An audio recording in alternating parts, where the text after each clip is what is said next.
श्रीमते रामचंद्राय नमः। गोभ्यः नमः। ओम नमो गोभ्यः श्रीमतीभ्यः सौरभीयेभ्यः च नमो ब्रह्मसुताभ्यश्च पवित्राभ्यो नमो नमः।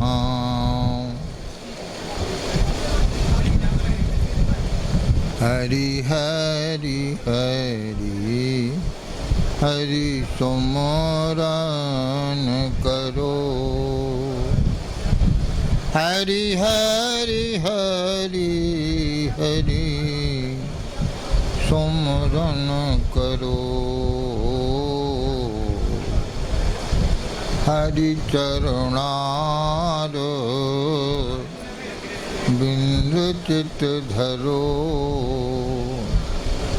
हरि जू की कथा हो नित जहाँ। गंगा हो चलिया वे तहाँ। यमुना और सरस्वती आवे। गोदावरी विलंब न लावे। सब तीरथ को वासो तहाँ। सूर हरि कथा होवे जहाँ। हरि हरि हरि हरि सुमरन करो। हरि चरणार विंद चित धरो।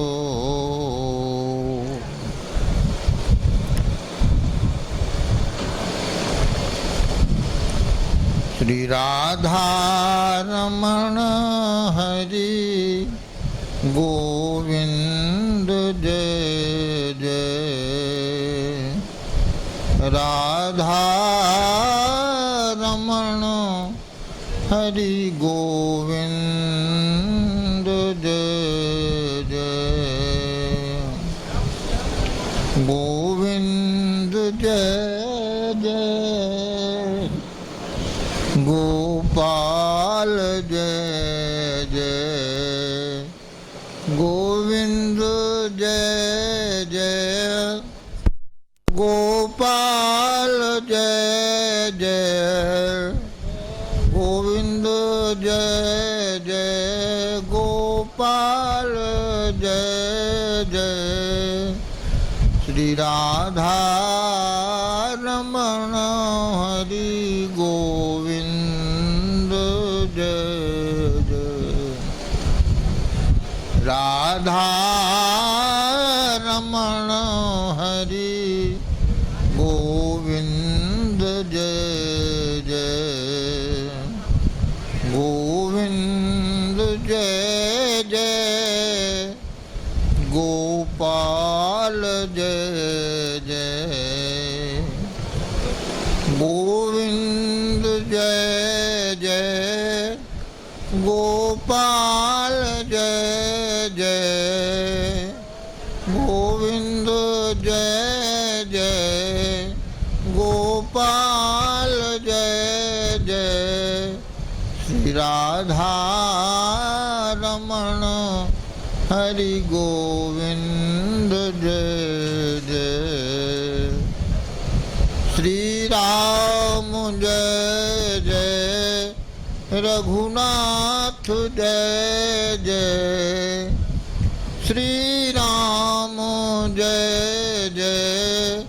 रघुनाथ जय जय। सीतापति राम रघुनाथ जय जय। सीतापति राम रघुनाथ जय जय। गोविंद जय जय गोपाल जय जय। भोले की जय जय शंकर की जय जय। भोले की जय जय शंकर की जय जय। उमापति शिव शंकर की जय जय। उमापति शिव शंकर की जय जय। गंगा की जय जय यमुना की जय जय।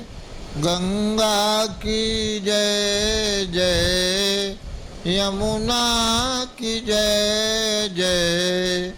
सरस्वती त्रिवेणी की जय जय। सरस्वती त्रिवेणी की जय जय। गोविंद जय जय गोपाल जय जय। श्री राधा रमण हरि गोविंद जय जय। श्री राधा रमण हरि गोविंद जय जय। बोल वृंदावन बिहारी लाल की जय। श्री राधा रानी की जय। गौ माता की जय।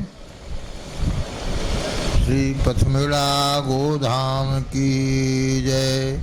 श्री जड़खोर गोधाम की जय। अखिल गोवंश की जय। जय जय श्री सीताराम। जय जय श्री राधे श्याम। हर हर हर महादेव। नारायणं नमस्कृत्य नरं चैव नरोत्तमं देवीं सरस्वतीं व्यासं ततो जयमुदीरयेत्। यत्रैव गंगा यमुना त्रिवेणी गोदावरी सिंधु सरस्वती च सर्वाणि तीर्थानि वसन्ति यत्र तत्र ततोदार कथा प्रसंगः। गवाष्टक का पारायण कर रहे हैं। मंगलम मंगलेभ्योपि पावनेभ्योपि पावनम श्रीकृष्णस्यापि यद्दिष्टं धेनुर्मातैव केवलम। धेनुर्मातैव केवलम। धेनुर्मातैव केवलम। आब्रह्मस्तंभ पर्यन्तं यया सर्वमिदं ततं तां धेनुं शिरसा वन्दे। धेनुर्मातैव केवलम। धेनुर्मातैव केवलम। धेनुर्मातैव केवलम। न धेनोः परतरं किंचित् न धेनोः सदृशं क्वचित् तुष्टिपुष्टिप्रदं पुण्यं धेनुर्मातैव केवलम। धेनुर्मातैव केवलम। धेनुर्मातैव केवलम। पंचगव्यामृतं दिव्यं रोगशोकविनाशकं पयोदधिघटं हव्यं धेनुर्मातैव केवलम।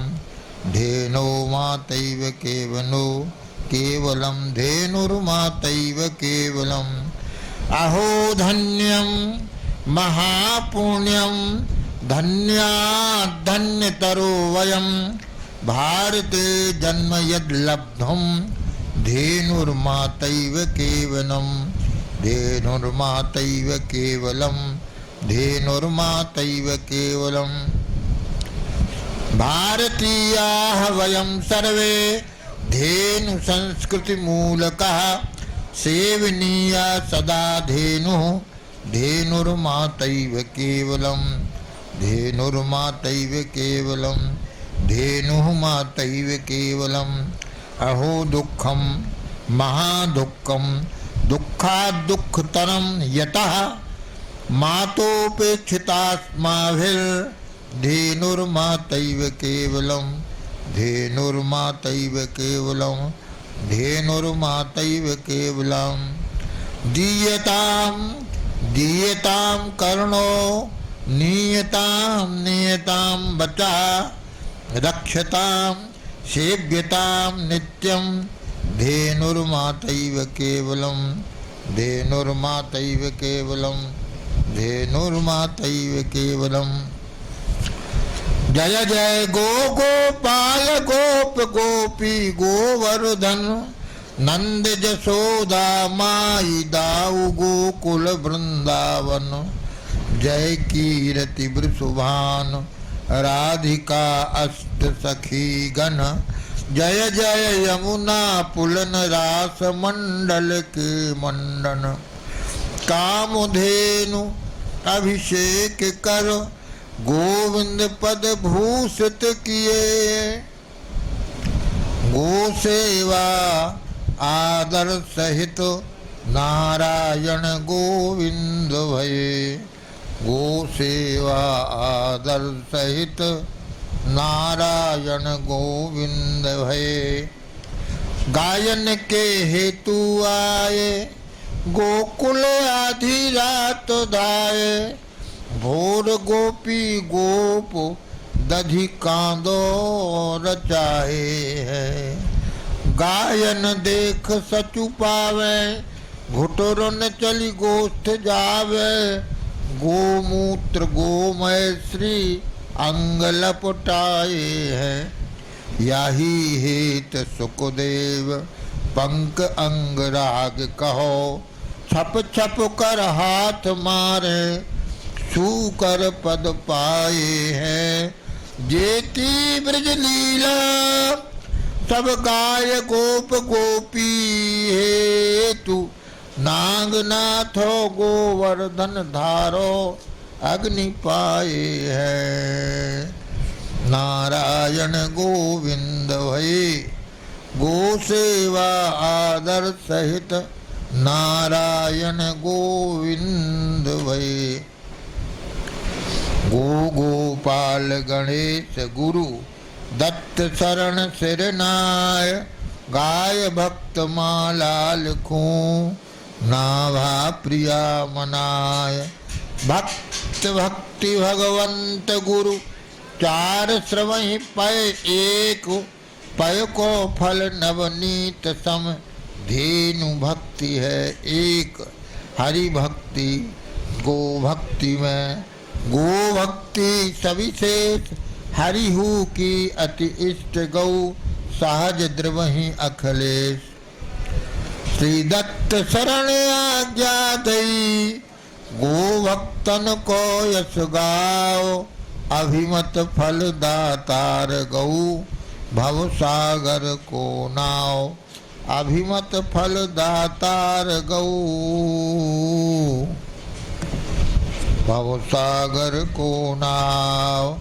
गौ माता की जय। कथा के क्रम में आज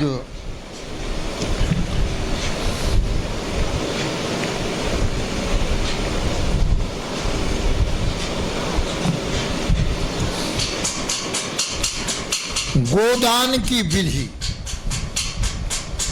तस्मात् शास्त्रम प्रमाणम ते कार्य व्यवस्थितौ। किसी कार्य को कैसे करना चाहिए उसकी विधि, उसका विधान, उसके तरीके को शास्त्र में बताया गया है। शास्त्र का अनुसरण करके जो कार्य को करता है तो उसको सिद्धि प्राप्त होती है।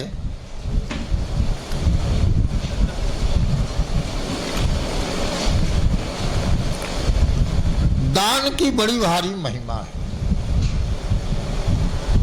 स्वामी जी के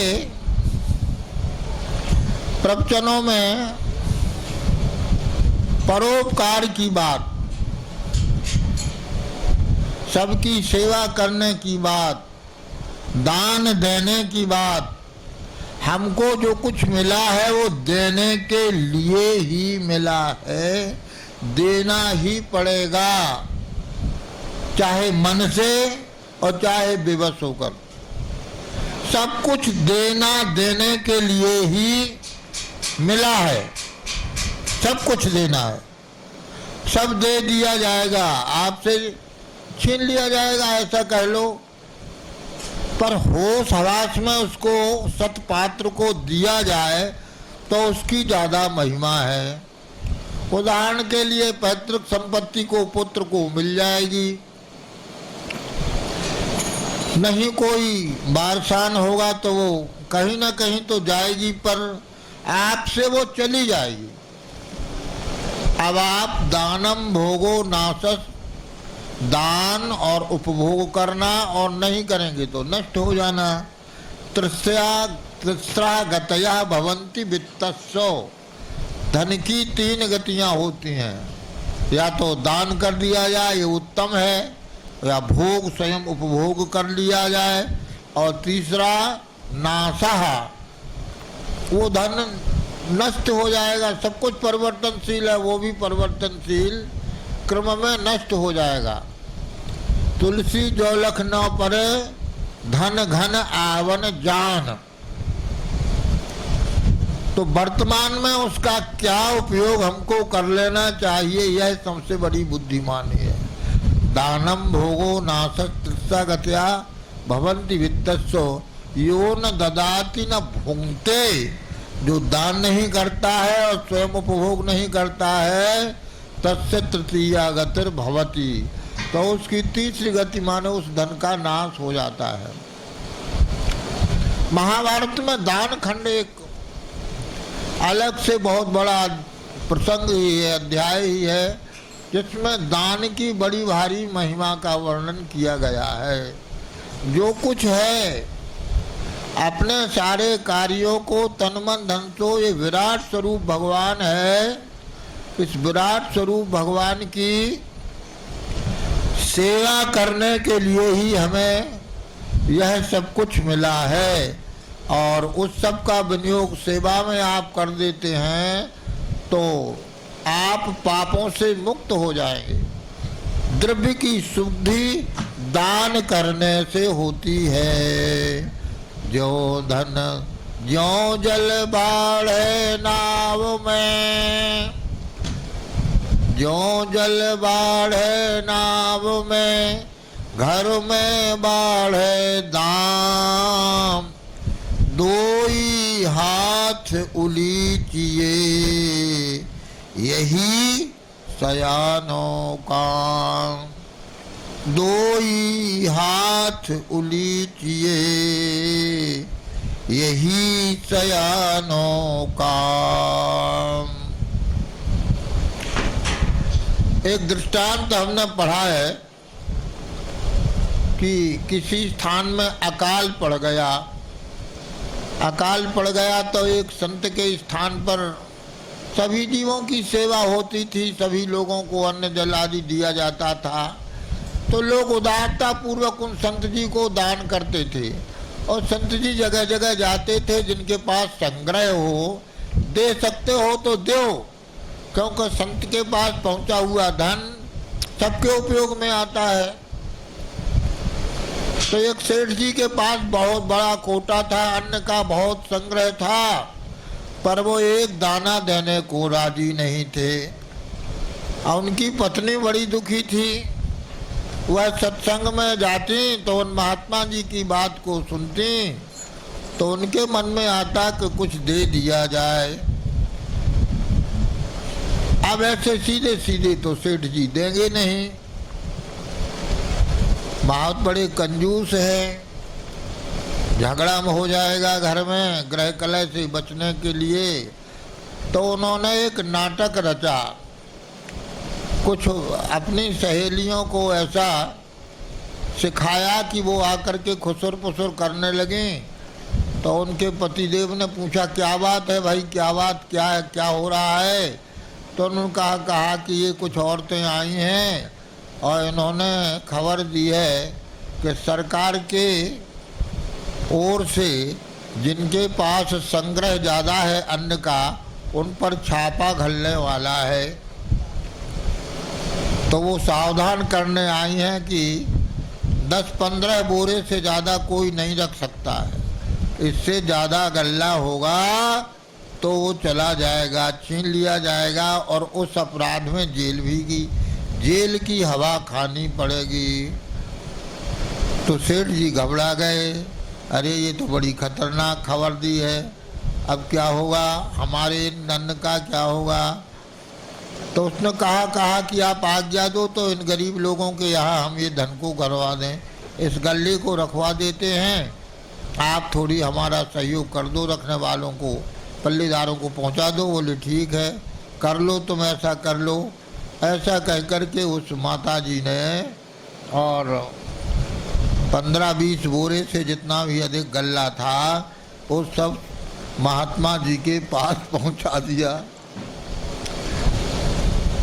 सेठ जी ने कुछ मना नहीं किया, वो नहीं समझ पाए कि क्या किया जा रहा है। महात्मा जी के पास पहुंच गए वो गल्ले और सबके, गरीब लोगों के, भूखे प्यासे लोगों के भोजन के काम आए। उसका जाने अनजाने में किया हुआ भी पुण्य अपन को ही प्राप्त होता है। आज जो कुछ हमको प्राप्त हो रहा है, हमने दिया है, उसी को हम प्राप्त कर रहे हैं। हमने कथा में सुना है कि बरसाने की सीढ़ियों पर बैठे कुछ लोग बैठे थे, तो एक सिद्ध संत ने बताया कि जितने कटोरा लिए लोग बैठे हैं, ये किसी समय के करोड़पति अरबपति बड़े भारी सेठ थे, जिन्होंने एक दाना नहीं दिया पड़ा, तो इनको इस तरह से उन माता जी ने उस गल्ले को और महात्मा जी को दे दिया।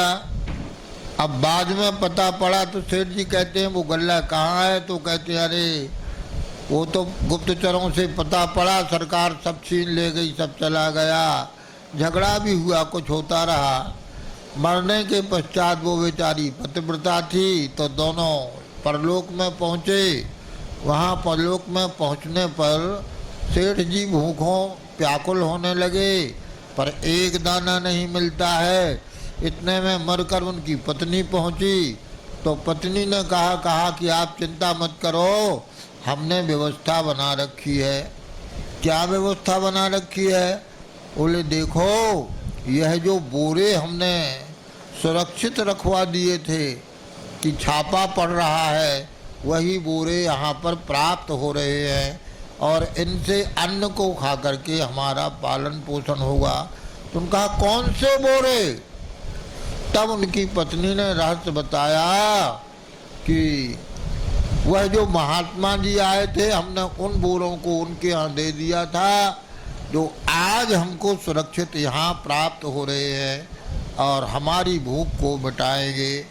तो वास्तव में हमने जो पूर्व जन्म में दिया है वही हमें प्राप्त होता है, चाहे हम बाबा जी बन जाएं, चाहे जावा जी बन जाएं। हमारे भाग्य में जितना होता है, कहावत है कि भाग्य से अधिक कहीं नहीं मिलता है। तो भाग्य क्या है? भाग्य के निर्माता हम स्वयं हैं।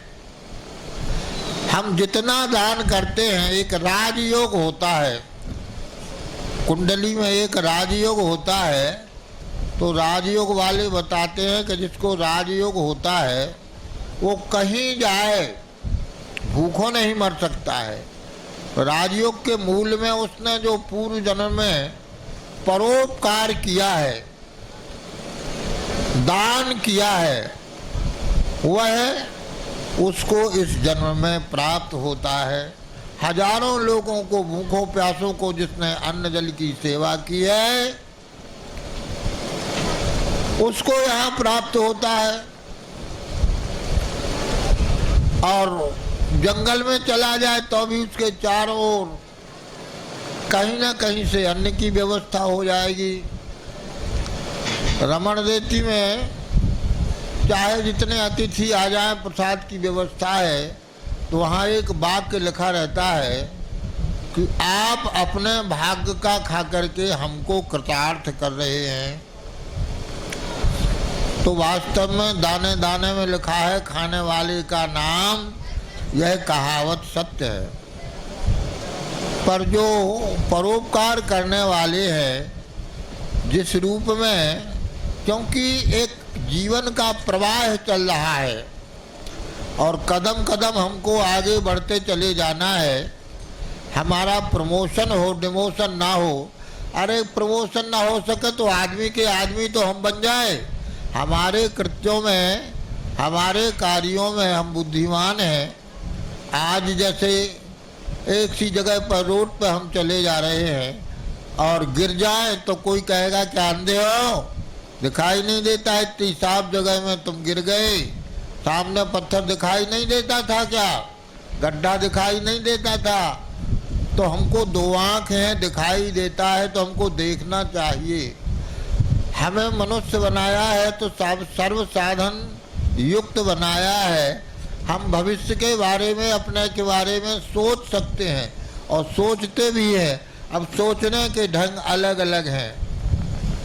लोग माता पिता से अलग होकर के नौकरी हो जाने पर अपना अलग संग्रह करने लगते हैं। बूढ़े माता पिता चाहे दुखी रहे, परेशान हो, और वो अपना अलग सुख सुविधा पूर्वक रहते हैं। धर्मगुरु सी पत्नी कहती हमें भी अपना भविष्य देखना है, अपने बच्चों के भविष्य को ध्यान रखना है, उनको डॉक्टर, वकील और प्रोफेसर बनाना है, क्या क्या बनाना है, तो इंजीनियर बनाना है। तो ये भविष्य देखना भी है, पर वास्तव में यह भविष्य देखना नहीं है। स्वधर्म का पालन करते हुए हमसे जो कुछ अच्छा बनता है वह सब हमारे ही भविष्य के निर्माण करने में सहायक होता है। हमारे परिवार में, हमारे क्षेत्र में बड़े बूढ़े लोग एक गाथा गाते रहे, एक सिर्रन बउआ की गाथा गाते रहे। सिर्रन बउआ थी, एक ऐसा अकाल पड़ा था, 62 को न जाने किस संवत का, वो कठवकली का अकाल कहलाता था। बहुत बड़ा अकाल, बहुत बड़ा अकाल पड़ा। उस अकाल में लोगों ने लकड़ियों की काष्ठ के बकला को कूट कूट करके आटा जैसा बना करके पेट में खाया, इसलिए कठबकली का अकाल उसका नाम पड़ा। कितने वो देशव्यापी अकाल था, बहुत बड़े क्षेत्र में वह अकाल पड़ा, हाहाकार मच गया।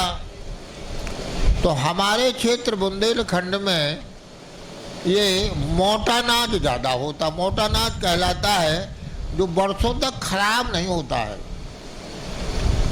कोदो, समा, फिकार, राई, तरह तरह के धान्य हैं, कुटकी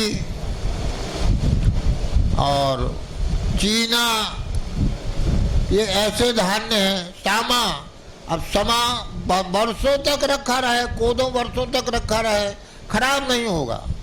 उसमें घुनून जैसे गेहूं में लग जाता है, कुछ नहीं लगता है, और पुराना हो जाने पर उनका छिकला निकल जाता है तो चावल ही निकल आते हैं। तो पुराने ज़माने के लोग बंडा बना बना करके ऐसे बना लेते थे घरों में। खोड़िया तो अलग चीज़ है, बंडे अलग बनते थे। मकानों में बड़े बड़े बंडा बना करके उसमें संग्रह अन्न का करके रखते थे। क्षेत्र में महुआ बहुत होता तो महुआ के बड़े बड़े कुठीला भर के रखे जाते थे। ये संग्रह का काम था।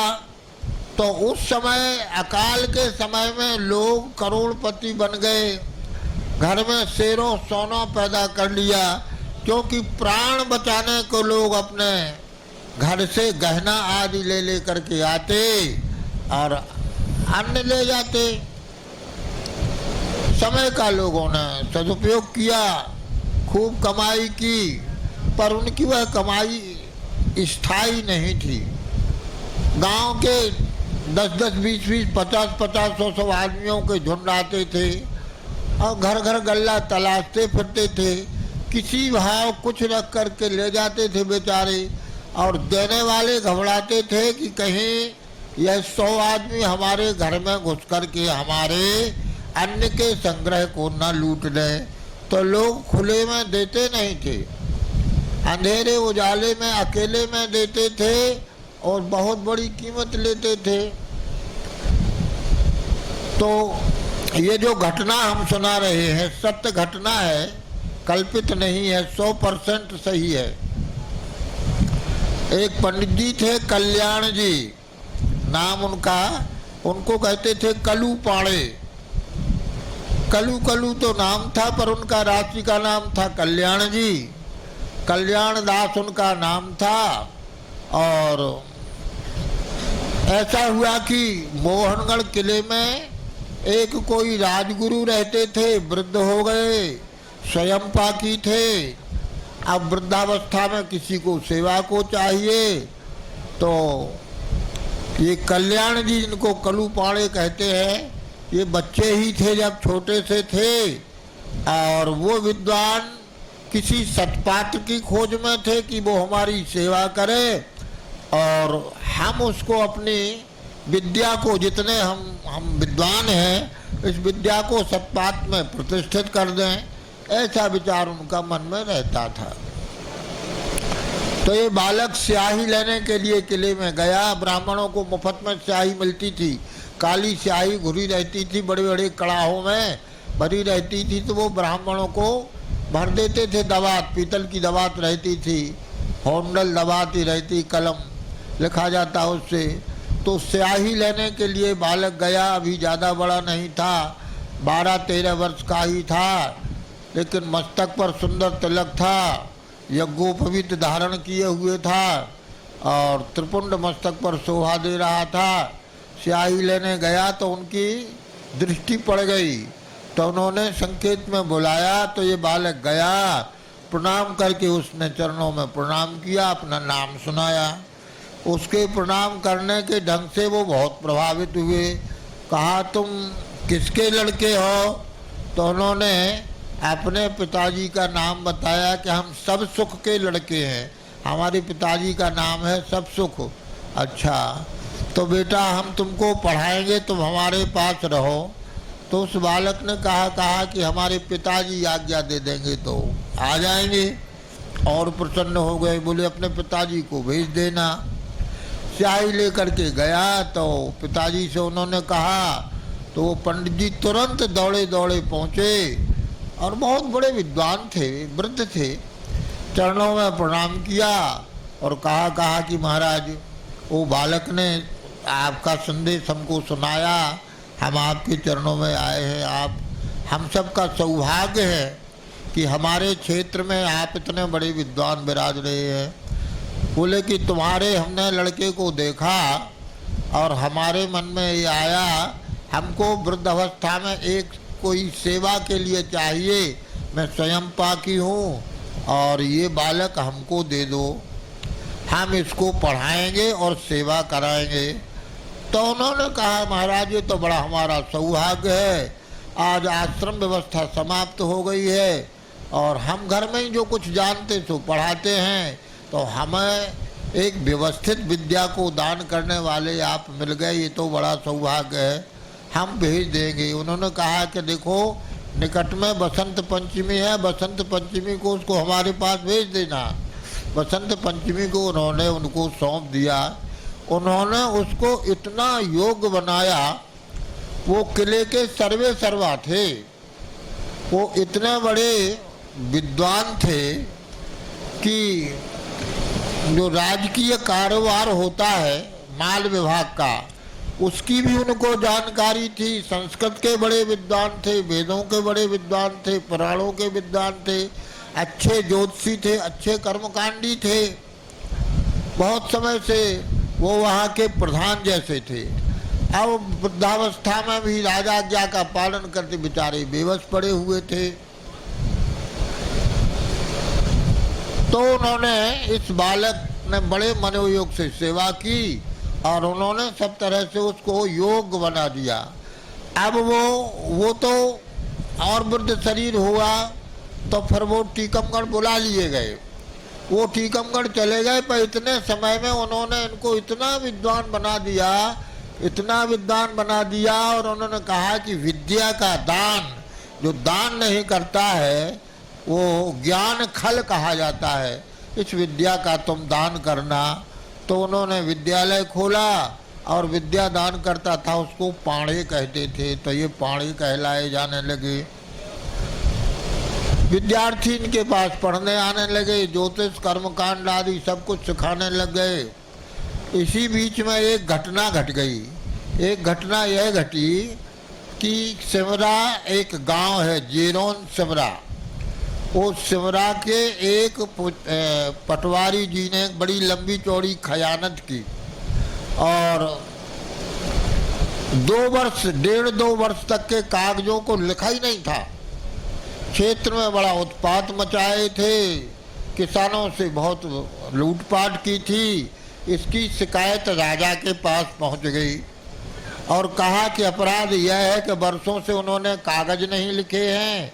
इस अपराध के बहाने तो पुराने ज़माने में फांसी होती थी, माने सूली होती थी, और डुड़िया में डारवक वक्त, तो डुड़िया में एक बड़ी लकड़ी के उसमें और पैर में उससे बांध दिया जाता था।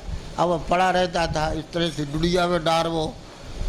तो सिमरा वाले पटवारी जी को जब ये पता पड़ा कि हमको हमारी शिकायत हो गई है, अब हम डुड़िया में डाल दिए जाएंगे और मात्र 1 सप्ताह बाकी है, 1 सप्ताह में हमको पूरे कागज तैयार करके देना है। तो घबराए, 2-3 दिन तक तो बेचारे प्रयत्न करते रहे। अंत में उन्हें पूरा विश्वास हो गया कि या तो सूली होगी या डुड़िया में डाल दिए जाएंगे। बहुत दुखी हुए। किसी ने बताया कि कलू पाड़े, कल्याण पाड़े, वो सभी विद्याओं में होशियार हैं, उनके पास चले जाओ।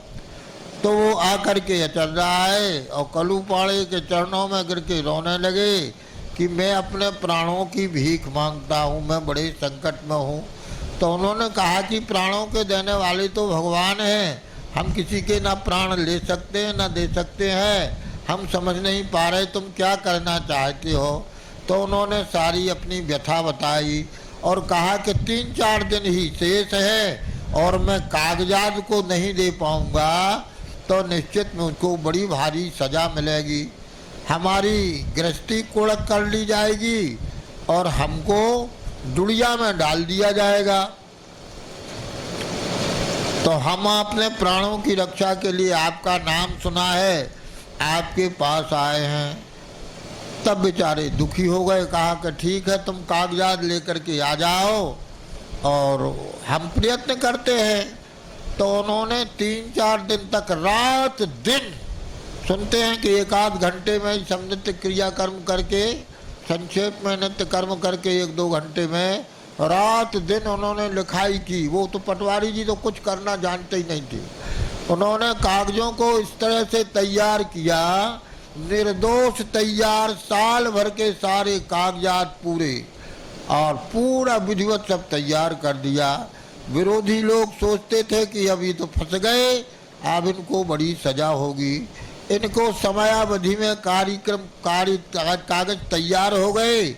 अब ये तो दमखमिस में आ गई, ठीक है मरेंगे कुछ भी होगा, पर कागजों की कमी जो हमारी थी वो तो पूरी हो गई। ये ले जा करके वहाँ पेश किए। तो विरोधियों ने राजा से कहा कि महाराज 4-6 दिन पहले तो इनके कागज तैयार नहीं थे, यह कार्य इन्होंने, यह इनकी राइटिंग नहीं है, इनका लेख नहीं है, इन्होंने किससे कैसे तैयार करवाए, उसमें गलती ढूंढने की कोशिश की गई तो कोई गलती नहीं पाई गई। पर किसने ये तैयार कराए कागज, तो उनको पकड़वाया और उनसे पूछा कि सत्य सत्य बताओ ये कागज किसने तैयार किए। तो बेबस होकर बेचारे इनको बताना पड़ा। ये डरते डरते बताए गए। तब ये कल्याण जी पकड़ लिए गए और इनसे कहा कि इनकी जगह आपको सूली होगी, आपने ऐसा क्यों किया। तो इन्होंने निर्भीक होकर के कहा कि हमारी शरण में आए, प्राणों की भिक्षा मांगी, भले ही हमको सूली हो जाए पर परमार्थ में हमने ये किया है और रात दिन में किया है, इतना परिश्रम करके किया है।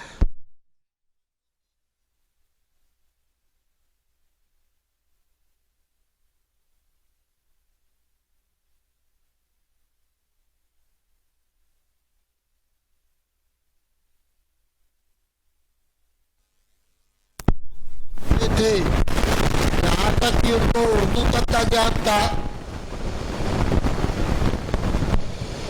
राजा चकित हो गए, बोले पंडित जी अब आपको दुड़िया में डाला जाएगा, आपकी फांसी होगी। उन्होंने कहा मुझे सहर्ष स्वीकार है, हमारी कोई शरण में आया उसके लिए हमने यह कार्य किया, इसलिए मैं स्वीकार करता हूँ। राजा प्रसन्न हो गया और प्रसन्न होकर के कहा कि हमारे गांव के पास में कुंजपुरा गांव था, आज भी वहाँ मूर्तियाँ मिलती है, तो बेचिराग कुंजपुरा लिखा रहता है। और जो बगल में गांव बस गया उसको कहते हैं अचर्रा। आज अचर्रा कहते हैं, उसका पुराना नाम आचारी रहा, आचार्य नाम रहा। आचारी ग्राम से आचारी की इसकी जागीर तुमको देते हैं और इसका नाम आचार्य होगा और तुम जाओ करो। इस तरह से अब ये बात हमने बीच में इसलिए बता दी कि वो इतने बड़े विद्वान पंडित थे कि इतना धन कमाया उन्होंने।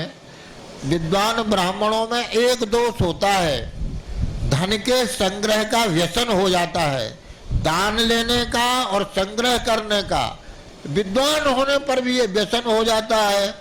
अब ये विद्वान थे, ब्राह्मणों के साथ जगह जगह कार्यक्रम करते थे, प्रमुख यही रहते थे, बड़ी बड़ी दक्षिणाएं मिलती थी, तो बहुत संपन्न हो गए। धन से, अन्न से, गाय बैल बछड़ों से सबसे संपन्न थे। प्रतिष्ठा भी थी। मोहनगढ़ किले में कार्यक्रम होते रहते थे, वहाँ पर उनको उपस्थित रहना पड़ता था। ब्राह्मण लोग उनके पीछे पड़े रहते थे। तो ये अकाल के समय की बात है। उनकी पत्नी इतनी सीधी थी, बिना पढ़ी लिखी थी, पर ऐसे घर की थी कि उनको दान करने का व्यसन था। लोग सुनाते हैं कि किसी भी जाति की बेटी की विदा हो रही हो तो वो उसमें जाती और लड़की को छाती से लगा के खूब रोती और उसकी गांठ में बड़ी भारी रकम बांध देती थी। किसी कन्या के विवाह में देते, घर कोई आए तो उसको वस्त्र दे दें, अन्न दे दें, पैसा दे दें, बहुत दे दें। इतना यह गुण इस सीमा तक बढ़ गया था कि लोग कहते थे कि अपने घर गृहस्थी को ये चौपट करती हैं, मिटाती हैं। उनके पतिदेव इससे नाराज रहते थे। दूसरी अवगुण ये था कि उन्होंने नौकर रखा था।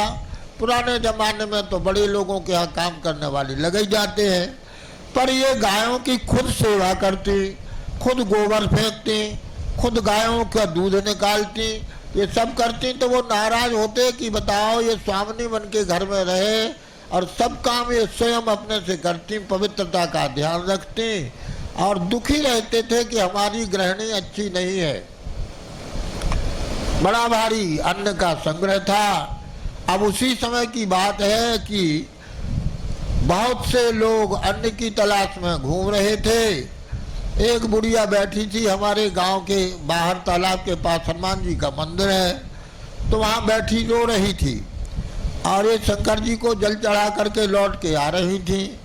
तो वो फूट फूट कर रो रही थी। तो उन्होंने कहा कि बउआ क्यों रो रही हो। तो उन्होंने कहा कि क्या बताएं, हम 3 दिन से घर से निकले हैं और ये लड़लड़ी गरे का आभूषण होता है, लड़लड़ी करके हम आए हैं कि इसको किसी को दे देंगे और गल्ला अन्न ले जाएंगे तो बच्चों को खिला देंगे।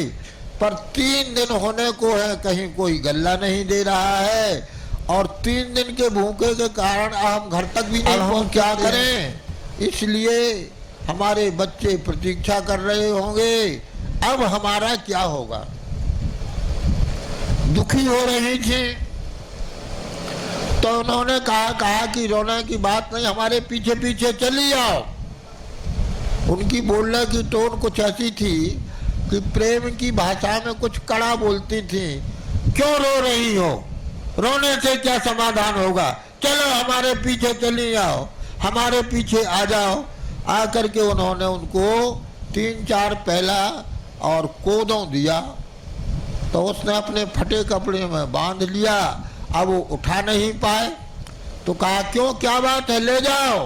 तो कहती है कि मैया मैं तो 3 दिन की भूखी हूँ और खड़ी होने की भी ताकत नहीं है। तो बउआ ने कहा अरे ये बात है तो लो पानी पियो, भोजन करो। घर में जो भोजन था उसको बढ़िया से भोजन करा दिया और पानी पिला दिया। उसने थोड़ा विश्राम किया, कहा अब तो हमें ताकत आ गई और हम ये गल्ला लेके जा रहे हैं। सिर पर गल्ला लेके वो बाहर निकली गांव के बाहर तो सैकड़ों लोगों ने उसको सिर पर गल्ले की पुटैया रख के देखा तो कहा अरे ये गल्ला तुमको कहाँ से मिल गया।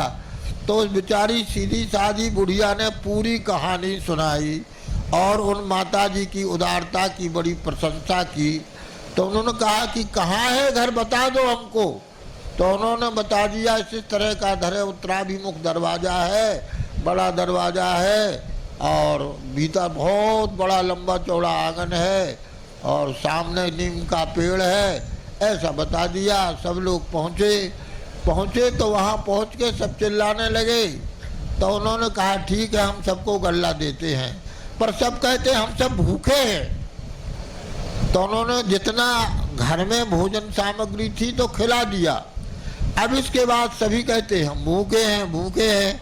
तो तुरंत उन्होंने बड़ा चूल्हा और उसके ऊपर एक खप्पर रखा और महुआ भूंजने लगी कि लो ये महुआ खा लो। तो महुआ भी भूंज नहीं पाए थे, लोग गरम गरम ही उठा करके खाने लग गए। इतने भूखे लोगों को उन्होंने देखा तो घर में जितने मिट्टी के बर्तन थे उनके खप्पर बनाए और ईंटों के चूल्हे बनाए।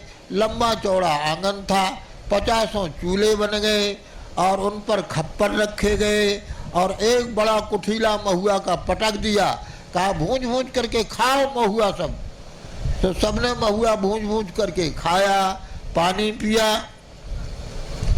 अब इसके बाद उन्होंने सबको गल्ला दिया। यह कार्य हो रहा था तो विरोधी लोग, एक समाज में या संसार में स्वाभाविक बैर है, जैसे कुत्ता बिल्ली का बैर है, बिल्ली चूहे का बैर है, सज्जन का दुष्ट का बैर है, कुलीन का टांचरे से बैर है, पतिव्रता का व्यभिचारिणी से बैर है। ये स्वाभाविक बैर है। भक्त का अभक्त से बैर है। तो गांव के कुछ विरोधी लोग बार बार देख जाते और कहते कि लोगों ने करोड़ों की संपत्ति इकट्ठी कर ली है, सोना चांदी, और आज तो कलू पाड़े का घर लुट गया।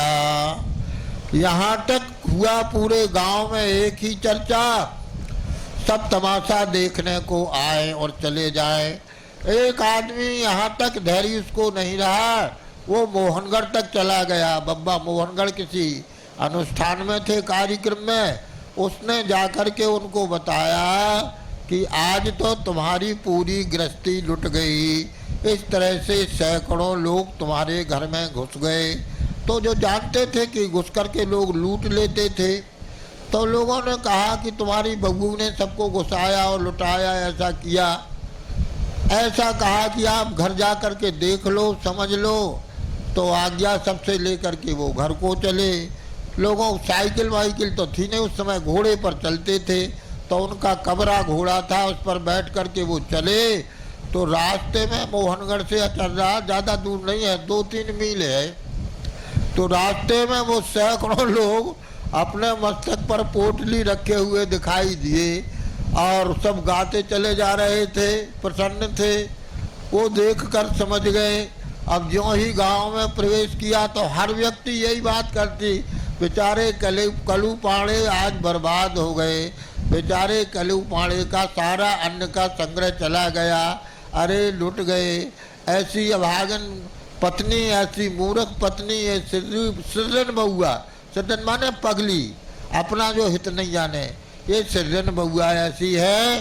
देखो तो ये कमा कमा के परेशान है और आज तो इनका पूरा घर लुट गया, अब क्या होगा। सुनते सुनते कलू पाड़े का दिमाग एकदम ओवर हो गया, बहुत क्रोध में वो भर गए। और अब जब उनने घर में प्रवेश किया तो सैकड़ों चूल्हे बने थे और कद्दे देखे और महुआ का ढेर देखा तो जैसे कि घी में आहुति पड़ जाए, इसी तरह से उनका क्रोध इतना बढ़ा। और बहुआ गा रही थी, सृजन बहुआ जिनको कहते हैं, वो गा रही थी। उनका गायन सुन करके और उनका क्रोध बढ़ा तो इन्होंने उनको पिटाई शुरू कर दी। इतना मारा, इतनी पिटाई की कि ये बेहोश हो गई, पीटते ही चले गए। इस स्थिति में आए कि उनकी चेतना समाप्त हो गई। अब होश इनको आया कि चेतना इनकी समाप्त हो गई है। अब होश में आया तो बड़े दुखी हुए और इतने दीन होकर के ठाकुर जी से प्रार्थना करने लगे कि देखो, क्रोध के आवेश में हमने ऐसा अनर्थ किया और अब अच्छा नहीं हुआ, अब क्या होगा। लोगों ने आकर के देखा तो उनको चेतना ही नहीं थी, तो उनको कपड़ों में दबा करके रखा गया, बेहोश पड़ी रहीं। ये भगवान से स्तुति करते हुए, भगवान यह दुर्घटना घट गई, इसका समाधान कहीं प्राण न निकल जाए। पूरी रात गांव की औरतें आदमी इकट्ठे रहे, ये बेहोश पड़ी रहीं। 4 बजे उनको चेतना आई तो उन्होंने पीने को पानी मांगा। अरे कहा, जी रही है, जी रही है, जी रही है, जी रही है। प्रसन्नता हो गई उनको, वो पास में आ गए। औरतों की आदत होती है, गुनगुना करके पानी पिलाया गया और धीरे से उनको बिठाया गया। औरतों की ज़्यादा बात करने की आदत होती है तो सब उनको जुड़ करके, उनकी स्थिति ऐसी थी फिर भी पूछने लगी, बउआ तुमने ऐसी गलती क्यों की, अपने ही घर को क्यों उजाड़ा, और देखो उसके परिणाम में इतनी तुम्हारी पिटाई हुई, और पिटाई में तुम मर जाती तो क्या होता। तो उसके उत्तर में बउआ ने कहा कि हम मर जाते तो एक मरता, पर हजारों लोगों के प्राणों की रक्षा हो गई।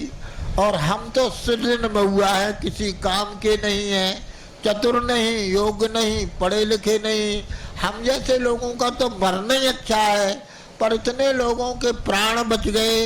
यह रखा हुआ गल्ला किस काम आता, किस बात की इस घर में कमी है।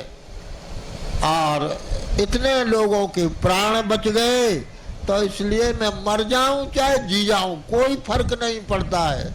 इस बात को बब्बा सुन रहे तो विद्वान तो थे ही, 18 अध्याय गीता याद था, पर उस समय उन्होंने छाती पीट करके और इतना रोए और कहा कि मेरा पढ़ना लिखना धूल में गया, हमारे पढ़े लिखे से तो ये हमारी पत्नी अच्छी है, यही सारे ज्ञान का सार है, परोपकार के लिए ही यह संग्रह होता है। और इन्होंने जो कुछ किया है शास्त्र सम्मत अच्छा किया है, और हमने निरपराध इनकी पिटाई की, इन्होंने कुछ गलत नहीं किया है। ऐसे वाक्य को सुन करके कि मैं मर जाती तो मर जाती, सैकड़ों लोगों को तो जीवन मिला है। तो सुनते हैं कि उन्होंने परिक्रमा करके अपनी पत्नी को प्रणाम किया और प्रतिज्ञा की यज्ञोपवीत को पकड़ करे कि आज से हम कभी किसी मामले में तुमको दान करने से नहीं रोकेंगे। भगवान ने कृपा करके तुमको प्राण दे दिए हैं, हमको बड़े दोष से छुटा लिया, और आज हमको गीता का यह ज्ञान प्राप्त हो गया कि सर्वे भवन्तु सुखिनः सर्वे सन्तु निरामयाः। यही गीता का ज्ञान है, यही सभी शास्त्रों का ज्ञान है। ऐसा किया, आज उसका परिणाम जिन लोगों ने शेरों सोना चांदी इकट्ठा किया वो लोग तो आज चले गए। कोई अहमदाबाद है, कोई कहीं है, कोई कहीं है, और उनके बड़े बड़े मकान खाली पड़े हैं। पता नहीं कहाँ चला गया उनका सोना चांदी धन संपत्ति। और एक हमारे जिस घर की हम चर्चा कर रहे हैं उसमें लोग कहते हैं कि बूढ़े बूढ़े लोग कहते हैं कि एक सा ही हम इस परिवार को देखते आए। सज्जनता का धन बहुत बड़ा है, अर्थ रूप से संपन्न नहीं रहे।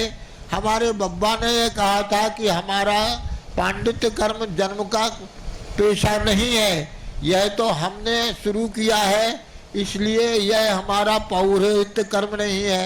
जिसका कार्य करो, प्रसन्नता से मिलने वाली दक्षिणा को लो और याचना करने की जरूरत नहीं है। ऐसे संस्कार दिए।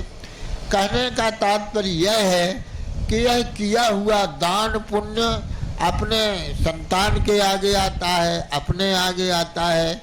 इस प्रसंग को हमने इसलिए विशेष कहा कि महाभारत में दान खंड में इस संबंध में बहुत बहुत विस्तार से वर्णन किया गया है।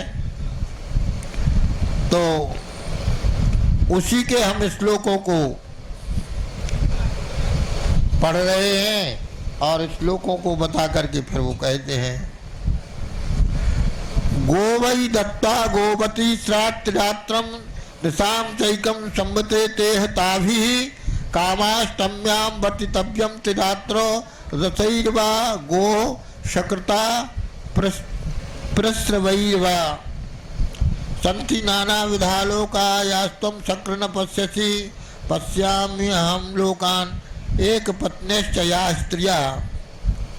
महाभारत के अनुशासन पर्व में और भीष्म पितामह जी से युधिष्ठिर जी ने प्रश्न किया है कि आप बार बार गौदान की महिमा का वर्णन कर रहे हैं, तो गौदान को किस प्रकार से किया जाता है उसकी विधि का वर्णन कीजिए।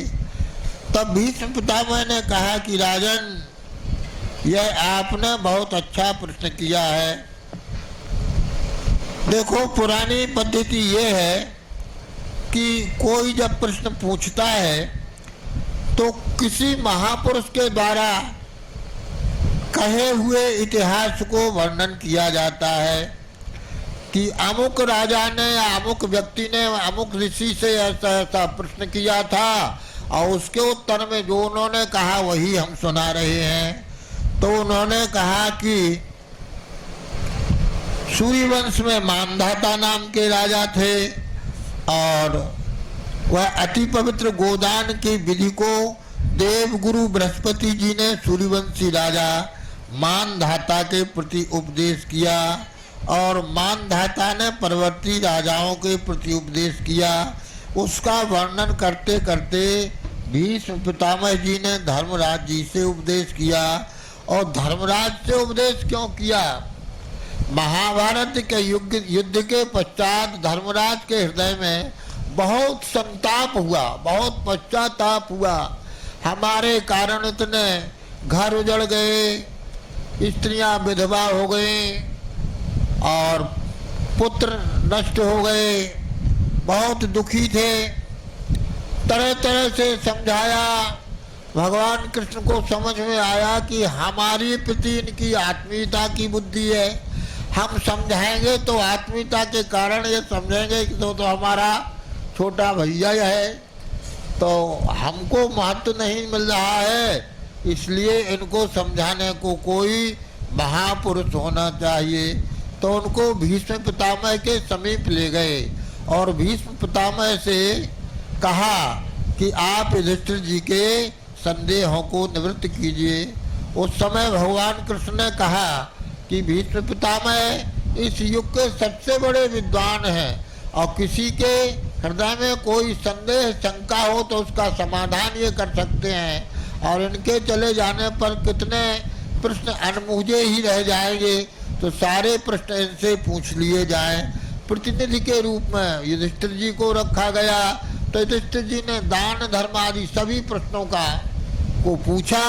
तो दान धर्म का बहुत बड़ा प्रकरण इसमें दिया हुआ है, और दान के संबंध में बहुत इसमें स्त्रोत्र दिए गए हैं, बहुत सी कथाएं उपाख्यान दिए हुए हैं। तो भीष्म पितामह ने युधिष्ठिर जी से कहा, न गोदानात् परम किंचित विद्यते वसुधाधिपो गौर ही न्याया गता दत्ता सद्यस्तारयते कुलम। गोदान से श्रेष्ठ इस पृथ्वी में कुछ भी नहीं है। वह गाय न्याय से प्राप्त हो, बेईमानी की नहीं हो, ऐसी गाय का शास्त्रीय विधि से यदि दान किया जाए तो वो संपूर्ण परिवार को तार देती है। यमो ब्रवीद विद्धि भोज्या तमेताये दातारा साधवोगो रसानाम अन्य लोका शाश्वता वीत शोकई समाकीर्णा गो प्रदाने रताना। ये युधिष्ठिर से बढ़कर कुछ नहीं है। यमराज ने इसको कहा है, और इस विषय को भीष्म पितामह ने तरह तरह से समझाया। उन्होंने कहा कि देखो, सबसे बड़ा आत्मदान होता है। तो गाय अपनी माता और पिता है, स्वयं ही गाय है, गाय घर की सदस्य है। ऐसा अपने पर गौर में माता, वृषभा पिता में, दिवम शर्म जगती में प्रतिष्ठा। गाय मेरी माता है, बैल मेरे पिता है, और ये स्वर्ग जो है वह आकाश ऊपर के लोक हैं, धरती हमारी प्रतिष्ठा है, और यह संपूर्ण धरती स्वरूपा गाय है। तो प्रपद्यैवं सर्वधी मुस्य गोसु पुनर्वाणी मुत्सजेत गो प्रधाने। गाय दान करने पर हमारा सर्वस्व दान दिया समझा जाता है, आत्मदान दिया जाता है। ऐसा समझ करके गौ दान से श्रेष्ठ कोई भी नहीं है। कहते हैं कि ऐसा कह करके गाय मेरी माता है और बैल मेरा पिता है, ऐसा सा तामे काम निशाम गोभी समसख्या समव्रता। दान करने वाले को गाय के समीप गोष्ठ में एक रात तक अपने को गाय की भावना करके लेटना चाहिए। तामे काम निशांगो भी सहसख्या समव्रता एकात्म गमनात् सद्यो कलुषात् विप्रमुच्यते। अपने को गाय के समान बना लेना चाहिए। एकात्म गमनात् सद्य, एकात्म गमन करने से अपने को गाय का रूप में ध्यान करते करते एक रूप हो जाने से, और ऊर्जित सुनना ऊर्ज मेधाश्च यज्ञे गर्भामृतस्व जगतोस्य प्रतिष्ठा क्षितेरोहा प्रभवा सस्वदेव प्राजापत्या सर्वमित्येव वादा। गावो ममैना प्रणदन्तु सोर्ष्या तथा सौम्या स्वर्गयानाय सन्तु आत्मानं मे मातृबच्चा सृजन्तु तथा नुक्ता सन्तु सर्वा शिशो में। इसके पश्चात इन मंत्रों को पढ़ना चाहिए। गोमाता जीवन के ऊर्ज को, तेज को, सामर्थ्य को, उत्साह को, बल को, बुद्धि को देने वाली है। अमृत स्वरूपा है। यज्ञ की, हव्य की सामग्री की उत्पत्ति का स्थान है। जगत की प्रतिष्ठा है, आधार है। और पृथ्वी बैलों के द्वारा अन्न उत्पन्न करके सबके पालन करने वाले हैं। तो संसार के अनादि प्रवाह में प्रवृत्त करने वाली यह प्रजापति की पुत्री संसार के कल्याण के लिए प्रवृत्त हुई है। सूर्य चंद्रमा के अंश से प्रकट हुई है, और ये गायें हमारे पापों को हरण करें। इन मंत्रों का उच्चारण करता हुआ और गौ माता जो मनुष्य की सेवा करता है, गौ माता जो मनुष्य तुम्हारी सेवा करता है, उसके कल्याण के लिए तुम सरस्वती नदी की भांति प्रयत्नशील रहती हो। तुम्हारी आराधना से क्षय आदि अनेक रोगों की मुक्ति होती है। तुम ज्ञान की प्राप्ति कराने वाली हो, देह के बंधन को छुड़ाकर मुक्ति देने वाली हो और सदा प्रसन्न रहने वाली हो। सभी को कल्याण की अभीष्ट की प्रदान करने वाली हो। समस्त पुण्यों को प्राप्त करने वाली अभीष्ट गति प्रदाता हो। इन मंत्रों का उच्चारण करना चाहिए। इसके बाद मंत्रात्मक श्लोक बोलना चाहिए। यावै यूयम सोह मध्यैव भावौ युष्मान दत्वा चाहे महात्मा प्रदाता।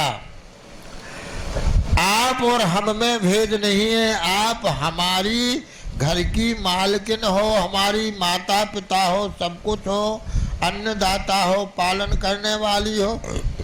सोह मध्यैव, हम आप अलग नहीं है।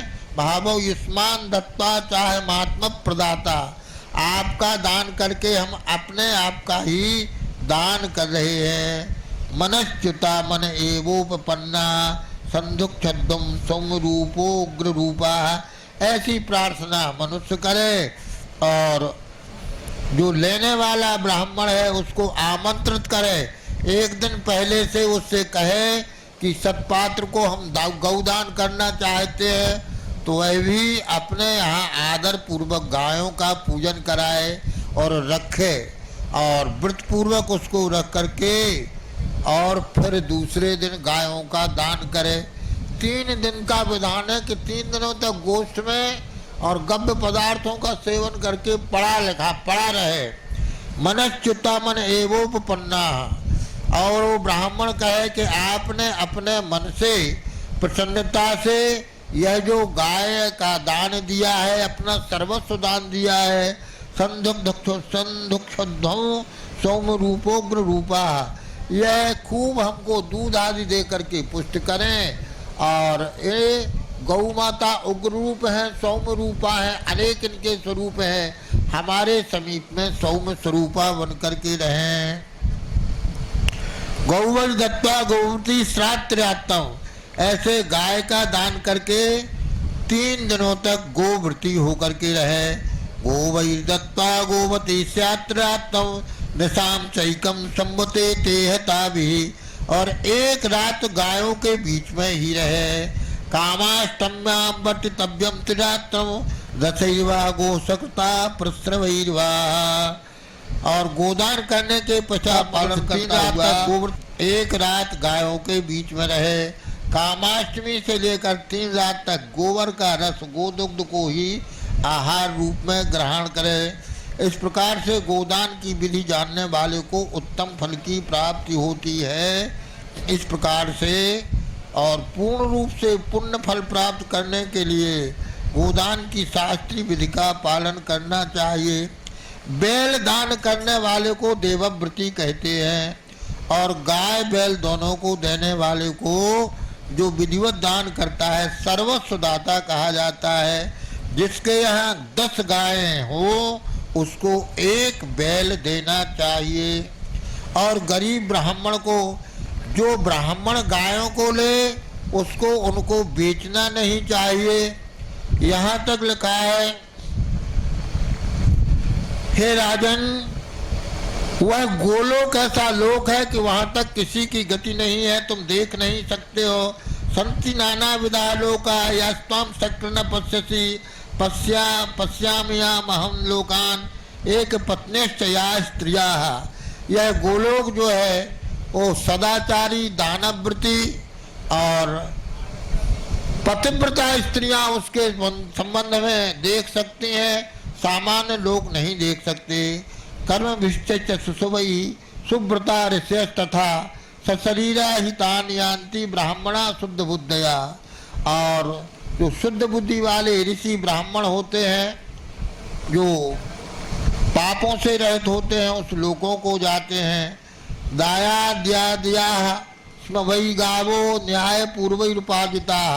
जो अपने कुल परंपरा से पूर्वजों से प्राप्त गाय हो, दाय भाग में मिली हुई हो, न्याय से उपार्जित हो, प्रदद्याता प्रदत्रणाम सम्यक अवंत्यपि च ध्रुवा, निश्चित ही उनका और कल्याण करने वाली होती हैं।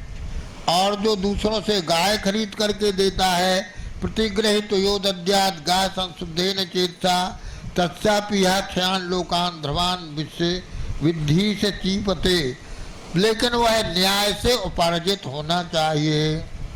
जन्म प्रभृति सत्यम च यो ब्रुवान निंदिते नियतेन्द्रिय गुरुद्विज सहस्रांत तत्स गोवी समागति ही। कहते हैं कि उस गोलोक के अधिकारी वह होते हैं जो जन्म से लेकर जीवन भर सत्य बोलते हैं, अपनी इंद्रियों को वश में रखते हैं, ब्राह्मण द्विज और महापुरुषों की सेवा करते हैं, शांत रहते हैं, वह उस लोक को प्राप्त होते हैं।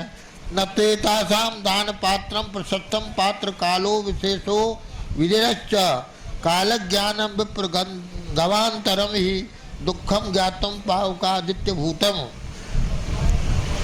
कहते हैं कि दान करने की विधि है और दान करने की विधि का पालन करके सत्पात्र को ही गाय का दान करना चाहिए। इस प्रकार से यह हमने बता दिया। अब हम मूल छप्पे को पढ़ रहे हैं, जिसके आधार पर हमने लिखा है तो परम गुह्य गोदान विधि नहीं अपात्र प्रतिभासिये। इसको कहा है कि इस प्रसंग को अपात्र को नहीं सुनाना चाहिए। परम गुह्य गोदान विधि नहीं अपात्र प्रतिभासिये, मानधाता प्रतिदेव गुरु पुनिराजन भासे, भीष्म युधिष्ठिर कही युधिष्ठिर ही में राखी, गोरथ को तज दियो गाय गोमय अवलीनो। भीष्म पितामह से उन्होंने अपने हृदय की शांति के लिए उपाय बताया, तो उन्होंने इस प्रसंग को बताया। तो उन्होंने गाय के रथ में, मैंने बैलगाड़ी में बैठते थे, छोड़ना उसको बैठना छोड़ दिया, गोष्ठ में रहने लग गए। गाय को जबा खिला करके जो गोबर में जबा प्राप्त होते हैं, गोशाला भूषण गाय सेवा मन दीनो, गोरथ को तज दियो गाय गोमय जबलीनो। गाय के गोमय से प्राप्त जबा के भोजन को एक बार किया। गोसेला सेवा गोशाला भूषयन गाय सेवा मन दीनो, इंद्रिय संयम सिर जटा धर्म वृषभ समूला की साखिए। इंद्रिय संयम सिर जटा धर्म वृषभ सम साखिए, परम गुह्य गोदान विधि नहीं अपात्र प्रति भाषिए। 56 में है दानन में श्रेष्ठ गोदान सम आन नाहि, आत्मदान तुल्य गोदान को बताया है। न्याय प्राप्त गाय दान पूरो कुल तार देश, शास्त्र सम्मत गोदान विधि को बतायो है। सत्पात ब्राह्मण बिला नियम पूर्वक व्रत पाले, करे प्रातः गाय दान विप्र को बतायो है। लाल रंग रोहिणी को गो संग में वो बहुला कहे, संगमा बहुला, इस प्रकार इस मंत्र को पढ़े। गायन के बीच बैठे वेद मंत्र गायो है, संगमा बहुला, ये वेद मंत्रों का पाठ करे। गाय मेरी माता बेल पिता है आधार मेरो, गाय शरण गहे मौन व्रत को बतायो है। करे उपवास रात्रि गौशाला वास करे, गो से एकात्म भाव पाप सब बहायो है। गौशाला में रहकर गाय से एकात्म भाव प्राप्त करे। भोर न्याय वत्स सहित गो माता पूजन करे, करे दान ब्राह्मण को इच्छित लोक पायो है। मंत्र भाव प्रजापति पुत्री हब कव्य दात्री, जगत को आश्रय बेल अन्न उपजायो है। इन मंत्रों को उच्चारण करने की विधि है। मंत्र भाव। सूर्य और चंद्रमा के अंश से प्रकट भई पाप नाशक उत्तम लोक गौ की कृपा पायो है। ममता मई माता के समान पाले विघ्न टारे अभिमत दातार देह बंदी मुक्ति पायो है। सरस्वती नदी जैसी मुक्ति कल्याण दाता यदि गो प्रसन्न तो अभीष्ट नर पायो है। तुम जो सो वही मैं हूँ अंतर नहीं रंच मात तुम्हें दे के आज आत्मदान फल पायो है। वस्त्र द्रव्य वस्त्र स्वर्ण निष्कय ऊर्ध्वस्या भवितव्या वैष्णवी नाम कह दान को बतायो है।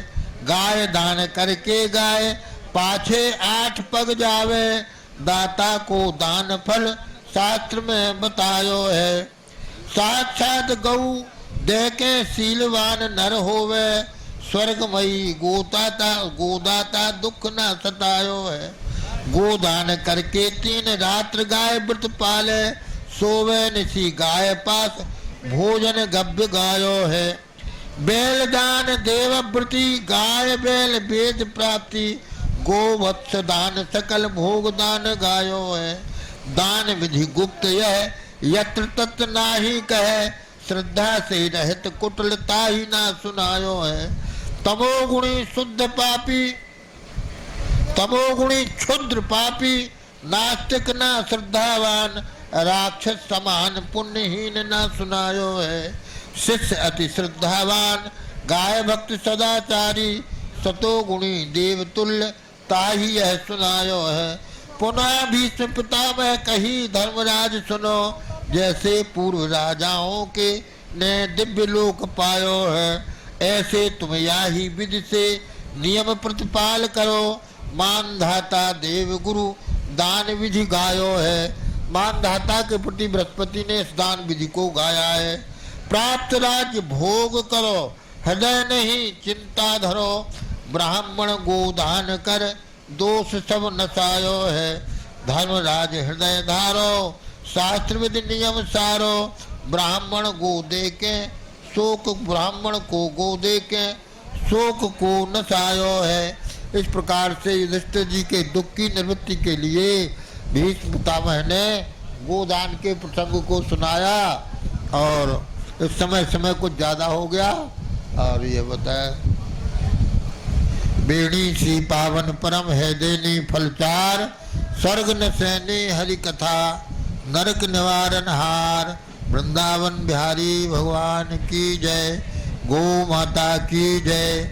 आज राधाष्टमी है और राधा रानी के चरणों में बार बार प्रणाम करते हैं। राधा जन्म के महोत्सव की सबको शुभकामनाएं हैं बधाई है। श्री राधा रानी की जय। जय हो। वाह बहन जी बड़ी लीला कर